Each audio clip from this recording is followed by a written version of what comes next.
Hello children, how are you all?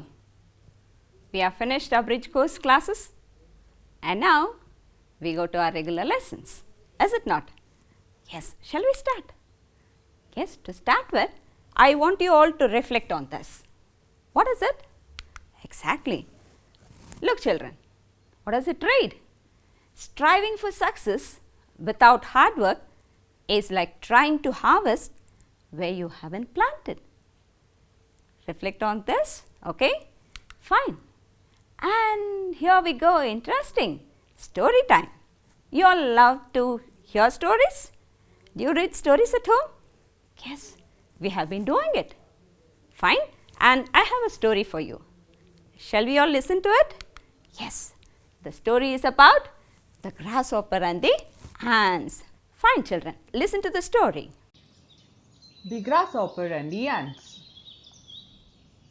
Once upon a time, on a hot summer day, a grasshopper sang cheerfully on the branch of a tree, while down below, a long line of ants struggled gamely under the weight of the load of grains, and between one song and the next, the grasshopper spoke to the ants. Why are you working so hard? Come into the shade and sing a song with me. Oh no, we must store food for winter. When the weather is cold, there's nothing to eat. Only if the pantry is full, we'll survive in winter. Hey, there's plenty of summer and lots of time to fill the pantry before winter. I'd rather sing. How can anyone work in this heat and sun? And so, all summer, the grasshopper sang while the ants labored.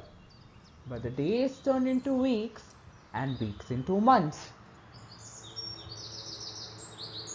Autumn came, the leaves began to fall, and the grasshopper left the bare tree. The grass too was turning thin and yellow.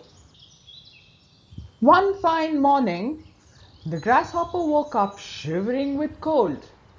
An early frost tingled the fields with white and turned the last of the green leaves brown. Winter had come at last. The grasshopper wandered, feeding on a few dry stalks left on the hard frozen ground. The snow fell and it could find nothing to eat. Trembling and famished, it thought sadly of the warmth and the summer songs. One evening, it saw a speck of light in the distance, and trembling through the thick snow, it made its way towards it. Open the door. Please open the door. I'm starving. Give me some food. Who is there? Who is it? It's me, the grasshopper. I'm cold and hungry with no roof over my head. Oh, it's you. Why didn't you save food for the winter? Oh, I was singing and filling the earth and the sky with my song. Oh, you were singing. Well, try dancing now. Well, the moral of the story is Make hay while the sun shines. Did you enjoy the story? How is it? Yes. Shall we go to the lesson now? And what is the first lesson? A wrong man in workers' paradise. Fine, written by Rabindranath Tagore. Children, have you heard of Rabindranath Tagore? Who is he? Yes, he is the national poet of our country, India. Shall we have a brief look at this great person? And here it goes. Kindly listen to it. Let us have a glance on the brief essence of life of a great Indian poet, a great philosopher, and a noteworthy Nobel Prize laureate, Rabindranath Tagore. Rabindranath Tagore was popularly known as Kavi Guru, Gurudeva, and by many other names. He was born on the 7th of May in the year 1861 in the city Calcutta in the state West Bengal under the British Presidency. He was the 13th son of Debendranath Tagore and his wife Sharada Devi. He was a great poet and a great philosopher. He wrote many stories, noteworthy novels, memorable poems, and very entertaining dramas. Some of his notable artworks are A Woman's Face, The Head Study, which is a geometric marvel, The Dancing Girl, The Landscape, and many more which grace his Hall of Fame. In the year 1901, Tagore founded an experimental school in rural West Bengal at a place called Shanti Niketan, where he sought to blend the best in Indian and Western traditions. Children enjoyed a unique way of learning here. In 1921, it became the Vishwa Bharati University. Some of his notable literary works are the national anthems for the countries India and Bangladesh. His work Gitanjali was a widely appraised and a well-known one. And another work of his, known as the Rabindra Sangeet, is an adorning jewel in the bejeweled crown of literature of Rabindranath Tagore. He was awarded the Nobel Prize in the year 1913 for his work Gitanjali. Children, we come to the lesson. The first lesson for the day. Open out your textbook. I want you all to have a notebook in your hand as well and a pen. Fine? Check if the pen is writing. Fine. And the first lesson for the day. What is it? As told earlier, a wrong man in workers' paradise. Shall we all listen to the lesson? Shall I start reading? Here it goes. A Wrong Man in Workers' Paradise by Rabindranath Tagore. The man had never believed in mere utility. Having had no useful work, he indulged in mad whims. He made little pieces of sculpture, men, women, and castles, quaint earthen things dotted over with seashells. He painted. Thus he wasted his time on all that was useless, needless. People laughed at him. At times, he vowed to shake off his whims, but they lingered in his mind. Some boys seldom ply their books and yet pass their tests. A similar thing happened to this man. He spent his earth life in useless work, and yet after his death, the gates of heaven opened wide for him. But the moving finger writes even in heaven. So it came to pass that the aerial messenger who took charge of the man made a mistake and found him a place in workers' paradise. In this paradise, you find everything except leisure. Here men say, God, we haven't a moment to spare. Women whisper, let's move on, time's a-flying. All exclaim, time is precious. We have our hands full. We make use of every single minute. They sigh complainingly. And yet, those words make them happy and exultant. But this newcomer, who had passed all his life on earth without doing a scrap of useful work, did not fit in with the scheme of things in workers' paradise. He launched in the streets absently and jostled the hurrying men. He lay down in the green meadows or close to the fast-moving streams and was taken to task by busy farmers. He was always in the way of others. A bustling girl went every day to a silent torrent to fill her pictures. Silent, since in the workers' paradise, even a torrent wouldn't waste its energy singing. The girl's movement on the road was like the rapid movement of a skilled hand on the strings of a guitar. Her hair was carelessly done.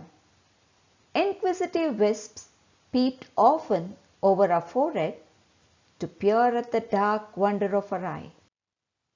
The idler was standing by the stream. As a princess sees a lonely beggar and is filled with pity, so the busy girl of heaven saw this one and was filled with pity. "Aha!" she cried with concern.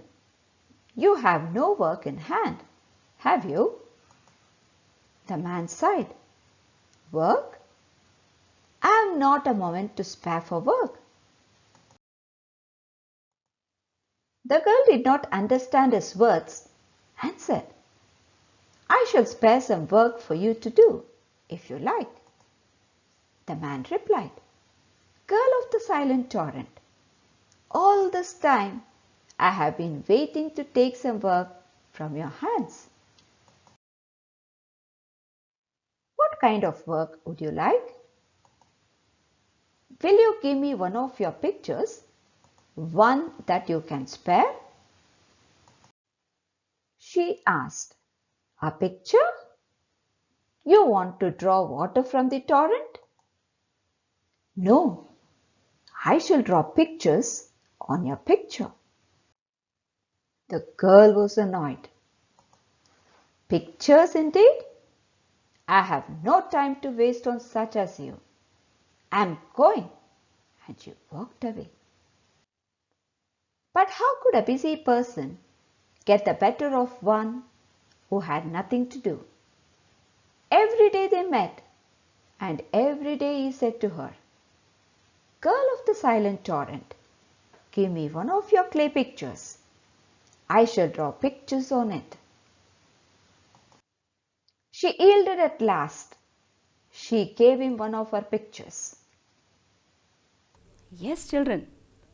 So, you have listened to the story? Interesting? Yes.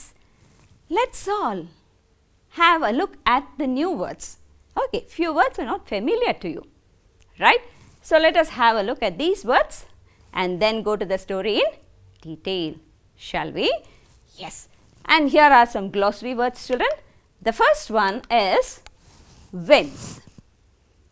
Kannadadalli huchatike. Okay. What does it mean? Yes, a sudden change of mind or desire. And I have a sentence for you.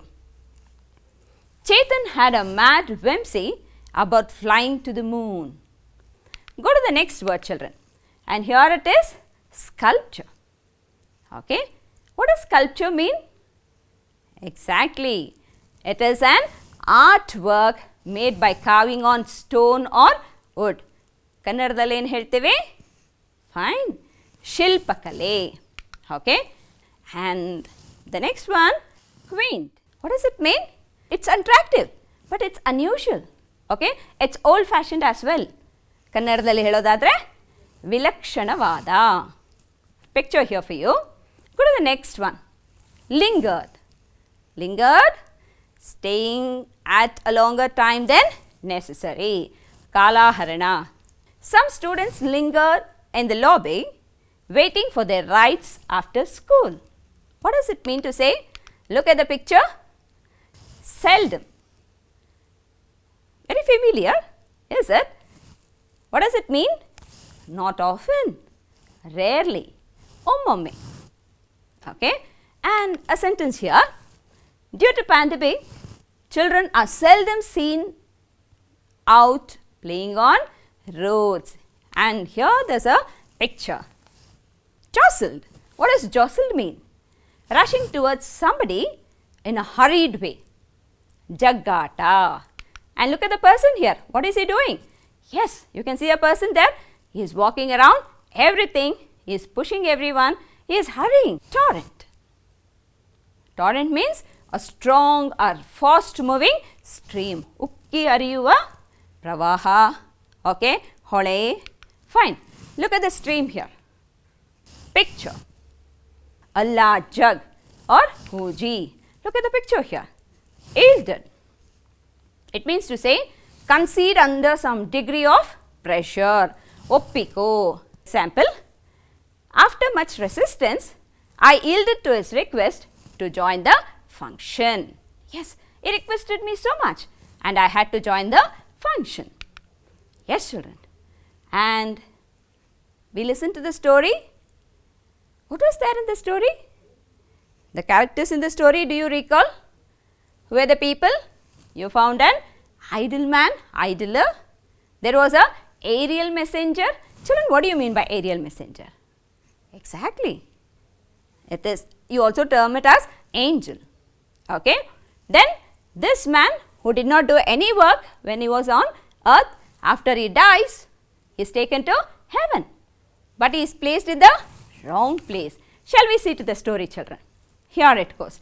So, I want you to recall how was man's life on earth? We listen to the story, is it not? Yes. Shall we go point by point? Yes, children, here it goes. What did he do? He wasted his time on useless and needless work. He used to paint, he used to make sculptures, he had mad whims. That is how it is described, right? Yes, and he was making little pieces of sculpture, painting them, painting earthen pots, and that is how he spent his time on earth, right? But still, after his death, he goes to heaven. Look at this. And in your textbook, on page 1, you have a sentence reading as well. Some boys seldom ply their books, but still pass in their examination. Is it not? Yes, and even this man here, what happens? After his death, he goes to heaven, he is taken to heaven. Later, children. Next, how was the picture in workers' paradise? This man did nothing here when he was on earth, but still, when he goes to heaven, in the workers' paradise, what was the picture there? You found beautiful pictures? Here you can find everyone working. There was no leisure at all. They did not have free time. Okay? And everybody were busy with their work. Is it not? And also, they were happy with the amount of work. Nobody complained, oh, this much of work to do, I cannot do it. No, that was not there at all. They used to say, they used to exclaim. Look at the word there. They used to exclaim, time is precious, and make use of every single minute to complete the work. Tell me, what sentences tell you that these people enjoyed work in workers' paradise? Shall we recall? Yes. Men said, God, we haven't a moment to spare. We are working hard. We don't have time to think. We don't have time to play. Fine. See, we are held with work. And you know what did women say? Women used to say, time's flying. Oh, quick, time's flying. We have to complete the work for the day. That is how they whispered. Next, they all exclaim, time is precious. Is it not? And next, they sigh complainingly, our hands are full and we must use every single minute, right? And still, children, listen to this, in spite of all this work, they are very happy. The man has come, the newcomer, the idler who wasted his time on earth and he is in heaven now. He did nothing there, but in heaven everything is occupied with work. Everybody are working here. And look at his state here. How was it? He did not fit in the scheme of things in workers' paradise. Okay. Here people were grumbling. Workers' paradise people grumbled. Yes, there is no leisure at all. We don't find time to relax. But this man who did nothing there, he did not fit into this scheme of work in workers' paradise. What did he do then? He launched in the streets absently and jostled the erring men. What did people do? They could not tolerate him anymore. And next, what happens? Yes, this man, he used to go to the stream, the torrent, and there he sees a girl. Look at the description of the girl. the bustling girl in the paradise. What did she do? Let's see. She every day went to the silent torrent. Okay, and this girl went to the torrent, silent torrent, to fill her pictures. Okay, fine. And next, what did she see? Yes, she happened to see this man, and she was also busy. See the description given there. Her movement, the way she used to walk, it was rapid, like a skilled hand on the strings of a guitar. She was involved in her work that she hardly cared about her looks. Right? And which line tells you this? Exactly. You have opened your textbook, is it not? Say on the 9th paragraph, you find it reading, inquisitive wisps peeped often over her forehead to peer at the dark wonder of her eye. Look at the description. She never cared about her look as well. What does this inquisitive wisp mean? Very good. It was the strand of hair on her forehead. She never bothered to that as well. She continued working, right? And children, this idle man who was standing near the stream happens to meet the girl. And what does he say? Yes, he was standing lonely. And this busy girl looks at the man. As the princess finds a beggar, so did this girl spot the man. Fine. And then later, with concern, what does she ask? Yes, can I spare some work for you? Will you do some work? Okay. But she never knew that this man was an idle man. Very good. And see, the man asks her to spare a picture. Why? To draw pictures. The girl here, she was annoyed initially. Fine. You find it in the paragraph. What does it say? She was annoyed. What? You want my picture to draw pictures? Don't you have any better work? She grumbles. But the man keeps on requesting her. Finally, she yields to his request. And what does she do? Yes, she spares a picture to him. And what is that? It was a clay picture. And he said that he would draw pictures on it. Is it not? So, a picture is spared to this idler. And this is where we stopped. Is it not? Did you follow the story? If you have understood the story, look at this, children. There are two girls here. Do I call the other one a girl? That girl is singing, and here you call this an angel. Very good. And look at the sentence here, children. Sheila sings like an angel. She sings like an angel. And I have highlighted a word there. What is the word that is highlighted? Very good. It is simile. This comes under figures of speech. Is it not? Yes, it comes under figures of speech. Children, do you recall figures of speech? Let us check for another example. You find a boy running. And look here, there is a rabbit as well. Oh, nice. Let's see the sentence. Raj ran as fast as a rabbit. Right? And I have not highlighted anything here. But still there is a comparison. The comparison is between the boy named Raj and the rabbit. Okay? He runs as fast as a rabbit. The use of as. Very good. So, this is also simile. It is one of the figures of speech. Fine, children. And do you recall all the figures of speech? In Kannada, you call it as alankaragalu. Very good. Alankaragalu. Okay. It's a figurative language used to describe. Shall we recall? Yes. Let me recall one by one. I just now introduced simile. You are aware of that.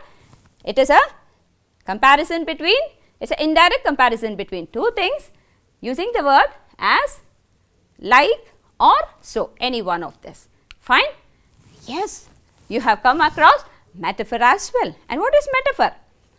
Here also it is a comparison between two, but without using the word as, like or so.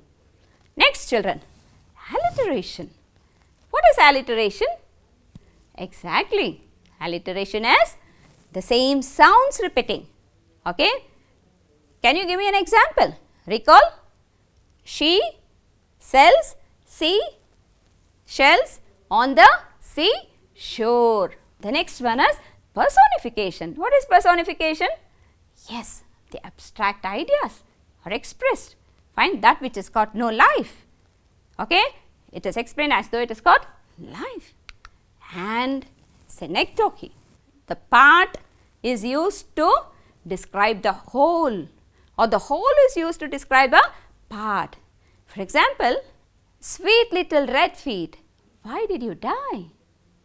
Okay, the poet here uses the word sweet little red feet to describe the dove, the full dove, the bird dove.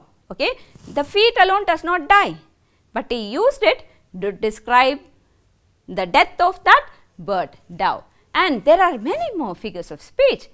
And today we have another figure of speech in your textbook. Shall we go to it? Fine. There are two figures here, children. What is it? One is the picture of a pen and the picture of a sword. And look at the sentence here. Pen is mightier than sword. Okay. What does that mean? Is pen mightier than sword? And what does pen mean and the sword mean here? Yes, children. Here pen means written words. All that is written. And sword means military force. Look, children, the comparison. Pen, see, that is mightier than sword. The words, the written scripts is mightier. It speaks a lot than this military force. And look at the next picture here. What is it? You find an office there and people are working. Look at the sentence. The office was busy in work.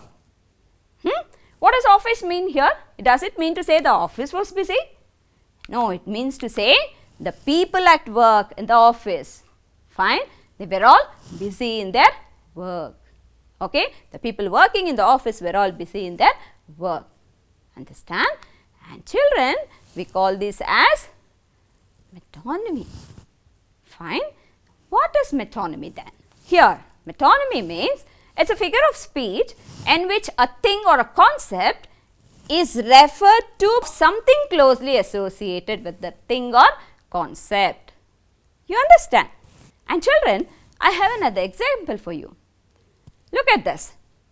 This is not what I meant by lend me your ears. Look at the person here. He is holding a pair of ears in his hand. So, when at school I say, hey children, please lend me your ears. It does not mean to say that you will scrap out your ears and give it to me. It means to say that you will all listen to me. Is it not? Here is used to describe listening. Okay, the concept here, ear is used to, it is associated with listening. Fine? Understand? And what do you call that as? Metonymy. Fine, children. And if you have understood the lesson and this figure of speech, I have got an assignment for you. What is the assignment? You will answer the following question. There are 3 questions. Will you all answer? Look at the first one. Describe in your own words, how did people spend their time in workers' paradise? You will describe in around 10 to 12 sentences. Okay. Next one. Why did the girl pity the idler? Why did she pity? Think and answer. Next one. But the moving finger writes even in heaven. What does that mean to say? You will have to comment on this and you will have to identify the figure of speech. Will you do it, children? Good. You will complete this assignment, write it in your notebooks and keep it ready. You will forward these answers to your teachers so that they go through that and assess it for you. Fine? Thank you all, children. I want you to all read the lesson again, okay, and come prepared for the next class. Stay safe.